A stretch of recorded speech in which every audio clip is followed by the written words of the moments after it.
छोटे पक्षियों की कहानी। एक समय की बात है, एक हरे भरे जंगल में बहुत से छोटे छोटे पक्षी रहते थे। वे जंगल के पेड़ों पर रहते और पूरे दिन उड़ा करते थे। इन पक्षियों में से एक था एक छोटा सा गौरैया। गौरैया का नाम था चुलबुल। चुलबुल बहुत ही खुशमिजाज और चंचल था। उसका हर समय उछलते कूदते रहने का मन करता था। उसके अलावा जंगल में और भी कई छोटे पक्षी रहते थे। एक हंसमुख तोता, एक मीठी गाने वाली कोयल और एक छोटे से तितली जैसे मुनिया भी। चुलबुल और उसके मित्र हमेशा एक साथ खेलते थे। वे सूरज की रोशनी में उड़ते, पेड़ों की शाखाओं पर बैठकर बातें करते और रंग बिरंगे फूलों पर बैठकर मखमली पंखों से हवा में हल्के हल्के झूलते थे। जंगल के सभी पक्षी अच्छे दोस्त थे और उनकी दोस्ती इतनी गहरी थी कि कोई भी एक दूसरे के बिना कभी नहीं रहता था। एक दिन चुलबुल और उसके मित्र खेलते खेलते एक नई जगह पर पहुंच गए। यह स्थान था जंगल के बाहर, जहां बहुत सी मानव बस्तियां थीं। चुलबुल और उसके दोस्तों ने देखा कि वहां बहुत सारे लोग आ जा रहे थे और हर जगह गंदगी फैली हुई थी। वहीं पास में एक बगीचा था, लेकिन वहां के पेड़ सूख चुके थे और फूल मुरझा चुके थे। चुलबुल ने अपनी आंखें फैलाकर कहा, यह क्या हो गया?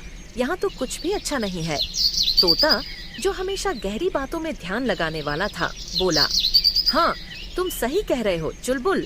ये जगह पहले जैसी हरी भरी नहीं रही। अगर इंसान इस जगह का ख्याल नहीं रखेंगे तो यह पूरी जगह बर्बाद हो जाएगी। चुलबुल और उसके दोस्तों को यह समझ में आ गया कि अगर जंगल को फिर से हरा भरा और सुंदर बनाना है तो उन्हें कुछ करना होगा। उन्होंने सोचा कि हमें इंसानों को इस बारे में बताना चाहिए और उन्हें समझाना चाहिए कि वे जंगल और बगीचों का ख्याल रखें ताकि यह जगह फिर से हरा भरा हो सके। चुलबुल और उसके दोस्त वापस जंगल में लौटे और वहां के बड़े पक्षियों से इस बारे में बातचीत की।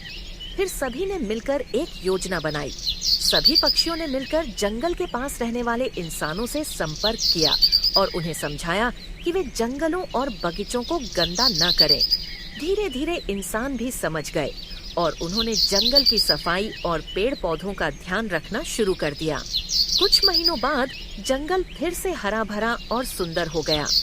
पेड़ों पर हरियाली वापस आ गई और छोटे पक्षी खुशी से उड़े। चुलबुल और उसके दोस्तों ने महसूस किया कि अगर हमें प्रकृति की रक्षा करनी है तो हम सभी को मिलकर काम करना होगा। और इस तरह छोटे पक्षियों ने अपनी मित्रता और समझदारी से जंगल को बचा लिया। यह कहानी हमें यह सिखाती है कि प्रकृति का ख्याल रखना हमारी जिम्मेदारी है और अगर हम सब मिलकर काम करें तो हम किसी भी समस्या का हल निकाल सकते हैं।